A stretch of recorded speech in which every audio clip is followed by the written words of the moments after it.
А вот, короче, будет такой движок стоять. Плохо видно его, ну ладно.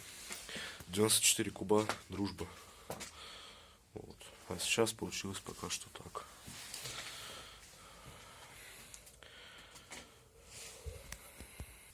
Это вот заднее колесо, оно вообще собрано из нескольких. Вот это я тут наварил. Вот, в общем, у заводского колеса была вырезана вот эта вот внутренняя часть. И сюда я вварил уже вот эту втулку от велосипеда. И, в принципе, получилось довольно-таки неплохо. Это вот будет стоять сзади. А это велосипед был когда-то.